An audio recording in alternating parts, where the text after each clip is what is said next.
Assalamualaikum warahmatullahi wabarakatuh. Bertemu lagi dengan saya Denny Purnomo di Forester South Borneo.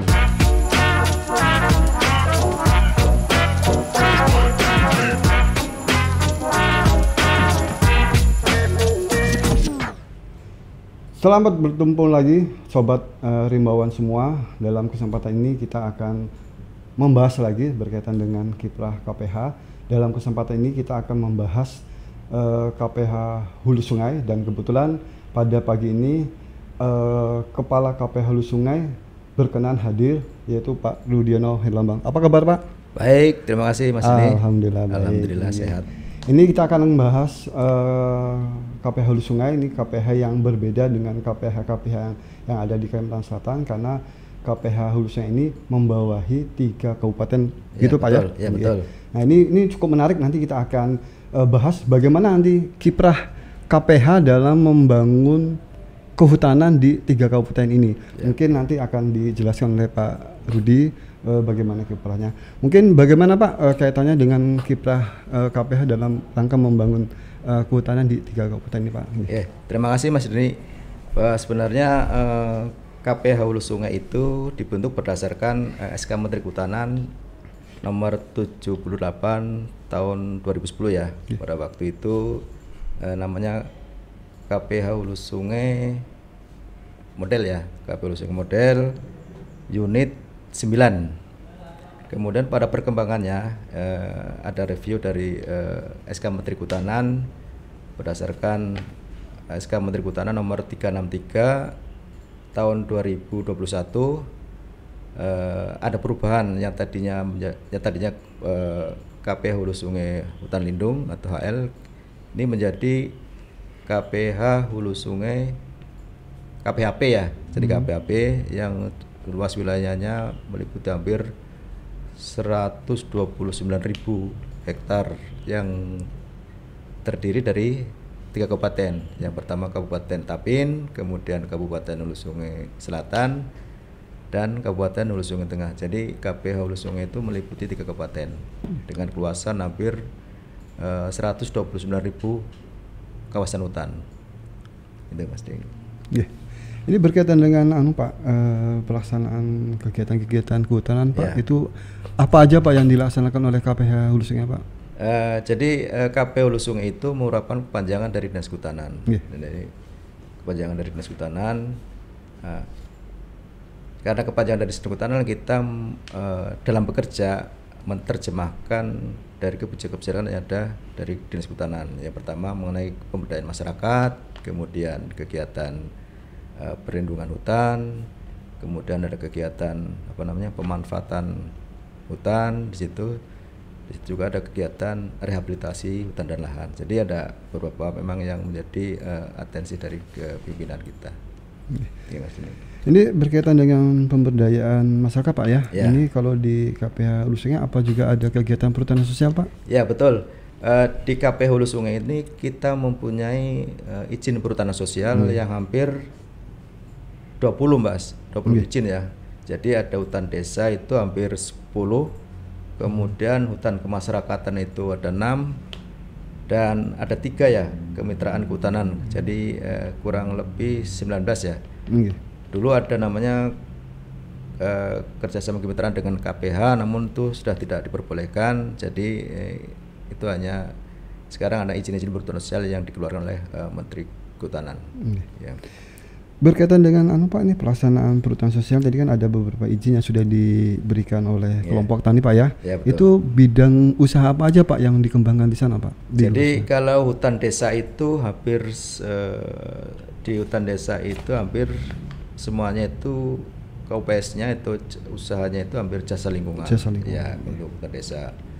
Kemudian untuk hutan kemasyarakatan itu ada beragam Mas. Ada yang dia karet di situ ya, di situ ada, kemudian ada kayu manis ada juga di situ, dan untuk kemitraan lainnya itu hampir ya sebagian agroforestry di situ ada juga ya, agroforestry ya, di kemitraan kehutanan Jadi bermacam-macam itu. Dan ini semua hampir semua bisa jalan. Oh nggih. Ya, alhamdulillah. Berarti sini pemberdayaan bisa berjalan dengan baik Pak lah melalui perhutanan sosial dengan mengembangkan produk-produk HHBK Pak ya, ini masih pada fokus pada HHBK. Seperti tadi itu ada jasa lingkungan dan kayu manis. Berkaitan dengan Pak, masih terhadap perhutanan sosial Pak lah.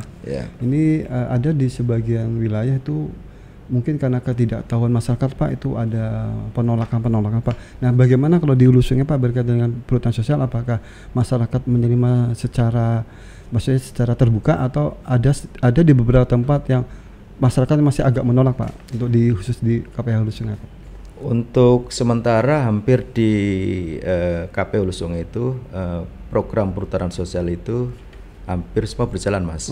Ya, hampir semua berjalan. Itu karena mungkin teman-teman dari penyuluh kita yang memang aktif melakukan pendekatan, aktif melakukan pembinaan kepada mereka kegiatan yang terhadap yang mempunyai izin. Jadi hampir sebagian ada jalan lah. Memang ada beberapa yang memang tidak jalan, tapi kita coba untuk melakukan pendekatan supaya bisa jalan. Dan pada saat ini untuk di perhutanan sosial terutama hutan desa di Harate itu, di Harate ya, itu usahanya jasa lingkungan, kemudian ada agroforestry, kemudian ada kemiri, kalau KUPS kemiri itu. Jasa lingkungan itu sudah menghasilkan sekali Mas, dia menghasilkan ya. Jadi hampir setiap bulan itu hampir 2.000 sampai 3.000 wisatawan datang ya. Dulu pada waktu sebelum Covid itu hampir 5.000 Mas, hampir 5.000 wisatawan lokal, bahkan ada yang wisatawan mancanegara datang ke Harate itu. Dan itu dulu sudah kita pungut untuk PNBP-nya pada waktu itu. Ya. Ini menarik Pak, ini Harate kayaknya menjadikan destinasi yang luar biasa Pak. Ya, itu kalau dari lokasinya berapa jauh Pak? Mungkin kalau bisa dikasih gambaran Pak. Kalau dari kantor KPH itu hampir sekitar 25 km. Tapi kalau dari di Kecamatan Loksadonya itu masuk sekitar 8 km masuk ke dalam.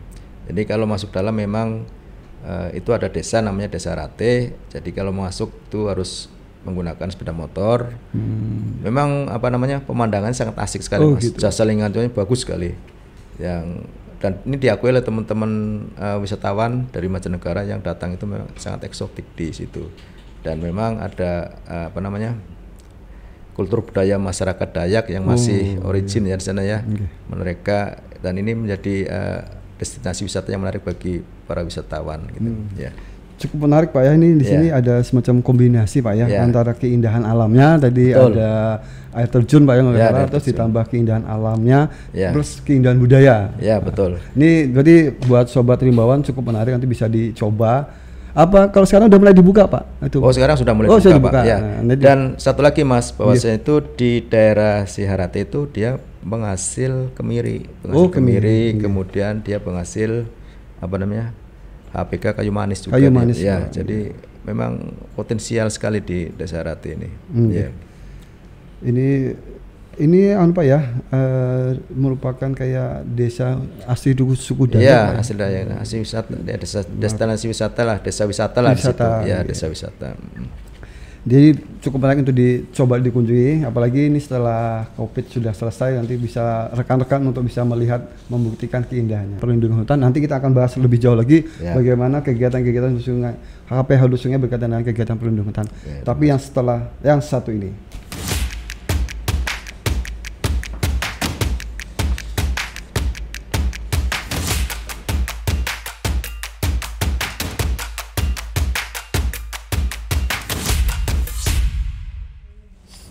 Sobat Rimbawan, kita kembali lagi, kita lanjut lagi pembahasan kita berkaitan dengan kegiatan-kegiatan KPH Hulu Sungai dalam membangun kehutanan di wilayah tersebut.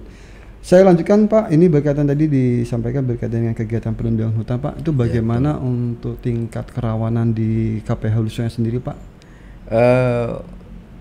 KPH Hulu Sungai itu menjadi peredaran hasil hutan yang berasal dari wilayah lain kebanyakan ya. Jadi peredaran hasil hutan berasal dari Kalimantan Timur, kemudian berasal dari Kalimantan Tengah, jadi melewati jalur wilayah kita. Nah itu, jadi kebanyakan memang kerawanan itu di dalam peredaran hasil hutan.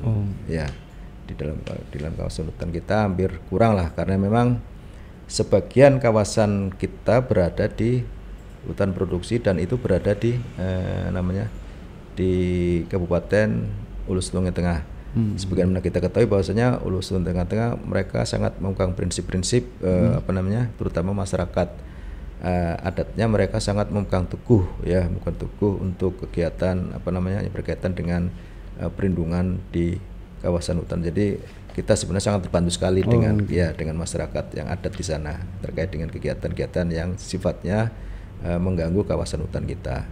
Jadi kita banyak fokus di peredaran hasil hutan itu, Mas. Ya. Tadi Pak berkaitan dengan ini kan merupakan menjadikan jalur transit Pak ya, jalur lewat. Betul, peredaran lah. Nah, jalur lewat aja istilahnya. Ya, jalur lewat menuju ke Banjarmasin ya, karena memang kebanyakan itu kan menuju arah Jawa. Arah Jawa. Jadi kita lewatnya di jalur kita ya, betul. Berkaitan dengan itu Pak, apakah pernah dilakukan semacam patroli atau razia-razia Pak? Kita hampir setiap sebulan sekali, Mas, kita melaksanakan semacam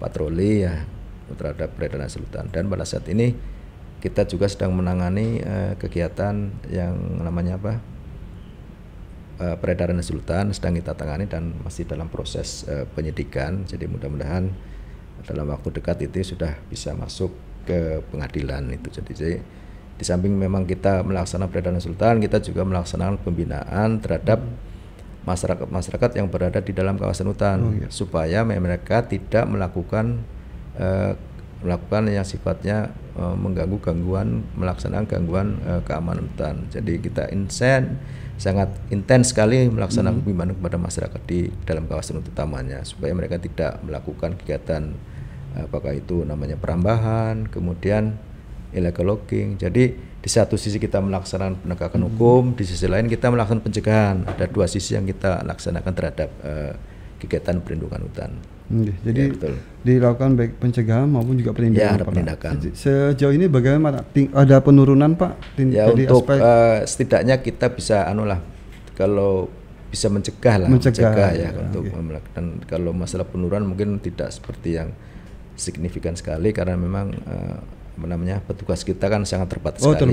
Ya, jadi enggak dengan luasan yang hampir 3 kabupaten ini juga agak kurang. Jadi memang karena kita dibantu dari teman-teman dari Dinas Kehutanan Provinsi Kalimantan Selatan. Jadi ada tantangan tersendiri Pak ya berkaitan dengan personil yang tapi berusaha untuk maksimal Pak ya bekerja. Maksimal.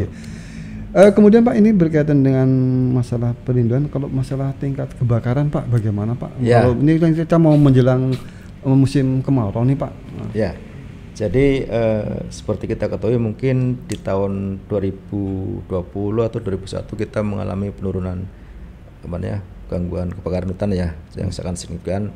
Beda pada waktu tahun 2019 kita sangat intens sekali melaksanakan pengendalian kebakaran hutan, karena memang hampir seluruh di wilayah kita kan, terutama di daerah-daerah yang rawa itu dapat kekeringan sehingga banyak bakar. Nah, itu memang tantangan kita sendiri di KP Hulu Sungai, karena tenaga kita terbatas. Sementara pada waktu itu kebakaran kita ada di mana-mana. Tapi ya itu atas bantuan dari stakeholder yang lain, alhamdulillah bisa diatasi lah sebagian. Kemudian pada tahun 2020 dan 2021 kita juga aktif melaksanakan pencegahan. Kita singgah ke desa-desa yang memang rawan terhadap kebakaran hutan itu. Kita adakan sosialisasi kepada mereka, terutama masyarakat yang suka mencari ikan di daerah rawa itu kita dekati supaya tidak mereka membakar. Di samping itu Mas Denny, kita juga mempunyai apa yang dinamakan dengan masyarakat peduli api. Apa itu Pak? Masyarakat peduli api itu kita setiap desa yang ada rawan kebakaran, yang memang mempunyai kerawanan yang sangat tinggi, kita bentuk masyarakatnya di situ. Kita bentuk masyarakatnya di situ, kemudian kita bantu sarana prasarananya, Mas. Kita bantu sarana prasarananya untuk pengendalian kebakaran hutan. Ya, kita bantu sarana prasarana seperti kepiok, kemudian sprayer itu ya untuk semprot itu. Kemudian alat kelengkapan lain seperti apa namanya baju ini kebakaran hutan, kemudian topinya juga sepatunya kita bantu mereka. Jadi kita sudah hampir membentuk pada saat ini hampir sudah 10-an lah, 10 masyarakat peduli api ya di masing-masing desa memang yang rawan dari kebakaran hutan. Di samping itu juga kita bekerja dengan apa namanya dulu dinamakan izin penyampai kawasan hutan. Kalau sekarang kan apa namanya PBHP. Ya PBHP ya. Nah, kita bersama dengan mereka untuk aktif melaksanakan pembinaan di sekitar masyarakat mereka, sekitar izin lokasi mereka, izin pinjam pakai mereka, supaya bisa menjadi buffer zone ya, penjaga agar tidak masuk kebakaran yang di sekitar situ ya. Jadi beberapa memang ada kita tempuh, baik itu kepada masyarakat yang langsung, juga kita mendekati para itu tadi izin pinjam pakai tadi ya, supaya mereka ikut serta dalam melaksanakan pencegahan kendali kebakaran hutan itu. Jadi dalam melaksanakan pencegahan atau mengatasi kebakaran nih KPH melakukan kolaborasi Pak ya, kolaborasi dengan masyarakat, stakeholder yang lain. Masyarakat melalui MPA Pak ya, membentuk partisipasi masyarakat, kemudian juga dengan izin-izin sehingga ini membentuk kekuatan yang luar biasa karena kalau mengandalkan secara internal KPH tidak cukup nggak cukup ya, tenaga kita sangat terbatas sekali Mas. Jadi perlu ada kolaborasi. Ya ini mudah-mudahan juga dengan kolaborasi ini menjadikan lebih kegiatan pencegahan kebakaran lebih efektif. Nah, selanjutnya Pak, ini berkaitan dengan kegiatan yang lain Pak, terutama di RHL Pak. Nih bagaimana? Betul. Jadi pada tahun 2019 kita sudah sangat aktif ya melaksanakan kegiatan RHL. Jadi pada tahun 2019 itu KPH Hulu Sungai mendapat target hampir 5.000 hektar. 5.000 hektar ya. Di mana di situ dari dari stakeholder lain yaitu dari beberapa SAL itu hampir 2.075 hektar. Kemudian kita dari anggaran kita sendiri APBD waktu itu hampir sekitar 300 hektar ya. Kemudian dari partisipasi masyarakat Mas, masyarakat itu ada yang berasal dari kelompok tani hutan ya. Kelompok tani itu kita targetkan setiap kelompok tani hutan pada waktu kita menanam hampir 5 hektar. Jadi pada waktu 2019 kita bisa mencapai target hampir 3.000 hektar ya, 3.000 hektar untuk melaksanakan RHL baik dari dana APBN yang diselenggarakan oleh 12 AL, kemudian dari dana APBD yang diselenggarakan oleh kita, kemudian dari partisipasi masyarakat ya, partisipasi masyarakat, kemudian juga ada dari ASN ya, ASN yang itu kan punya kewajiban ya untuk melaksanakan gerakan revolusi hijau ya. Jadi setiap yang mau naik pangkat dia harus berkewajiban untuk menanam. Jadi kita potensi masyarakat untuk melaksanakan kegiatan revolusi hijau, kegiatan real kita genjot sama sekali juga. Kita ada kerjasama dengan adik-adik kita di sekolah ya, kita genjot. Di tahun 2021 kemarin kita coba tempuh untuk melaksanakan MOU antara kita dengan para kepala sekolah Mas, para kepala sekolah. Jadi setiap anak didik yang sudah lulus wajib untuk menanam. Kemudian anak didik yang naik kelas wajib untuk menanam. Juga kita di tahun 2021 kemarin kita ada MOU antara kita dengan Departemen Agama. Ya, Departemen Agama. Jadi setiap orang yang ingin melaksanakan menikah ya wajib untuk menanam. Ya. Menarik Pak. Iya betul. Dan ini sudah berjalan. Alhamdulillah, Pak. Ya. Alhamdulillah ini berjalan. Jadi setiap orang yang menikah wajib melaksanakan penanaman. Jadi kita kerjasama dengan Depak nanti yang menyalurkan bibitnya kepada KUA ya. Ya. Jadi kita menyiapkan bibitnya kepada Depak yang menyalurkan KUA. Jadi setiap KUA yang ingin melaksanakan pernikahan mereka wajib untuk menanam. Dan ini alhamdulillah sudah berjalan. Ya. Memang baru parsial di Kabupaten Hulu Sungai Selatan, tapi setidaknya ini bukan ada upaya tempuh lah yang baru lah. Kita coba baru untuk melaksanakan kegiatan revolusi hijau lah seperti itu. Ya. Menarik sekali Pak, ini yang disampaikan oleh Pak Kepala KPH ini berkaitan dengan mendorong kegiatan revolusi hijau tadi. Ada MOU dengan kepala sekolah, ini ada kewajiban menanam untuk siswa, terus kemudian ada Betul. kewajiban menanam untuk yang mau menikah nih, menarik sekali Iya, Pak. ya, betul. Kemudian ini bisa dicontoh Pak di tempat yang Ya, lain. mudah-mudahan. Berkaitan tadi Pak bibit Pak ya, ini kan karena kan nih Ya. pada penanamannya perlu tim Oh, iya, bibit. betul. Itu bagaimana KPH Hulu Sungai Ya, berkaitan dengan jadi penyediaan bibit? alhamdulillah Mas, mulai tahun 2019 kita sudah mempunyai persemen permanen. Oh, nggih. Ya, di Desa Ambutun, Nggih. Desa Ambutun, Kecamatan Telaga Langsat. Jadi hampir setiap tahun kita memproduksi 2000 jenis bibit. 2000. Ya, apakah itu jenis kayu-kayuan ya, Nggih. apakah itu jenis buah-buahan, kita produksi. Ya, jadi bibit ini untuk mensupport kita melaksanakan kegiatan RHL yang dilaksanakan oleh KPH Hulu Sungai maupun yang dilaksanakan oleh masyarakat dalam bentuk kegiatan Revolusi Hijau maupun oleh instansi-instansi di sekitar KPH Hulu Sungai, maunya dengan instansi terkait, maunya dari lingkungan hidup, dinas lingkungan hidup, kemudian jadi ada dari Kode maupun dari Polres yang ingin melaksanakan, mereka kita dropping bibitnya untuk melaksanakan kegiatan Revolusi Hijau. Jadi dengan adanya bibit yang ada di persiman kami, ya ini sangat membantu sekali. Oh, gitu. Ya, membantu. Kemudian apabila ada bibit-bibit yang memang tidak tercover di kami, maksudnya dia dari pihak instansi terkait dia mintanya bibit yang lain yang tidak ada di tempat kami, kami coba untuk kita carikan di BPTH gitu loh. Kita dropping ya. Sebagian kita dropping dari BPTH maupun dari persemaian Bapeda Sahel. Jadi persemen-persemen yang bisa mendukung kegiatan revolusi di KPH Hulu Sungai kita coba untuk spot ya, untuk kita spot agar bisa dilaksanakan kegiatan RHL ini. Ya alhamdulillah Mas, pada saat ini target dari RHL kita mencukup ya. Jadi setiap tahun kita ditarget oleh Ibu Kepala Dinas. Hampir tahun 2021 kemarin kita ditargetkan 300 hektar ya. 300 hektar. Dari tahun 2020 kita 500 hektar sudah kita terpenuhi. Kemudian di tahun 2021 kemarin 300 hektar kita terpenuhi. Kemudian di target tahun 2002 nanti mungkin ada sekitar hampir 200-an lah, insya Allah bisa terpenuhi dengan adanya spot bibit yang ada di tempat kami. Gitu, Mas. Berkaitan dengan bibit tadi Pak, ini apakah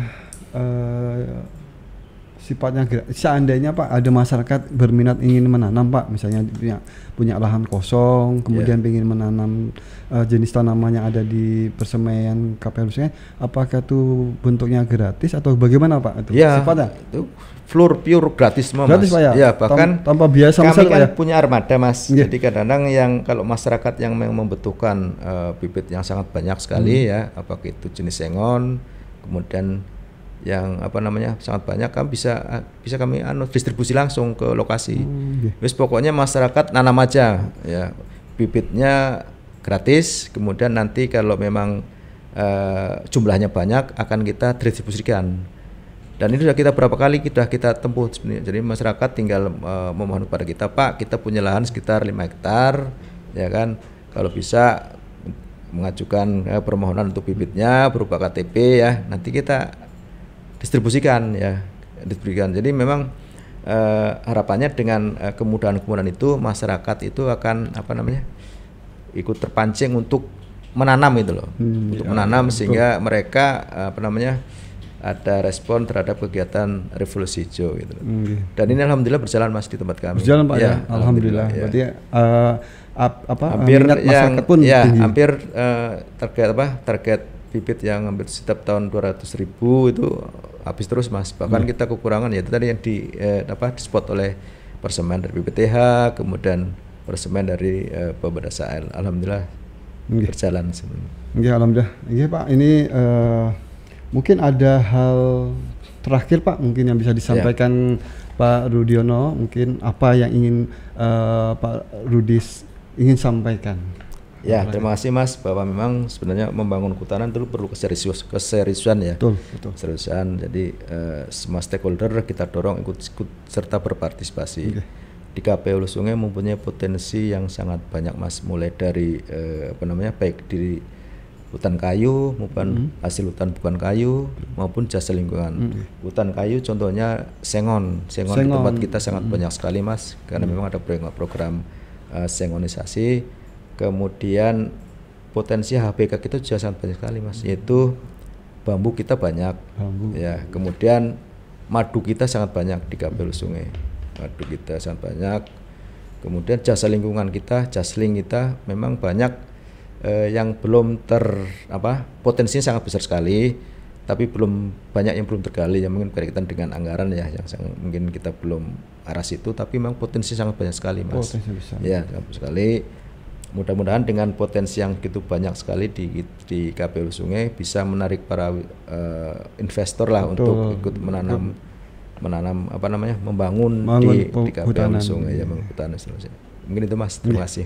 Ya, itu demikian ya bincang kita dengan Pak Rudiono Helambang yang selaku Kepala KPH Hulu Sungai. Banyak hal yang beliau sampaikan dan banyak hal juga yang menarik yang disampaikan beliau, banyak terobosan yang beliau lakukan, bahkan kolaborasi kegiatan pun sudah dicoba dilaksanakan di Hulu Sungai dan mendapatkan hasil. Mudah-mudahan ini juga bisa menjadikan suatu contoh atau langkah untuk bagaimana kita membangun kehutanan di Kalimantan Selatan. Sekali Pak, terima kasih banyak. Terima kasih Mas Deni. Kesempatannya mudah-mudahan nanti bisa Tuhan. Demikianlah sahabat Rimbawan pada hari ini, semoga apa yang dibahas pada pagi ini bisa memberikan informasi dan nilai manfaat untuk kita semua. Saya akhiri, akhirul kalam. Wassalamualaikum warahmatullahi wabarakatuh. Waalaikumsalam.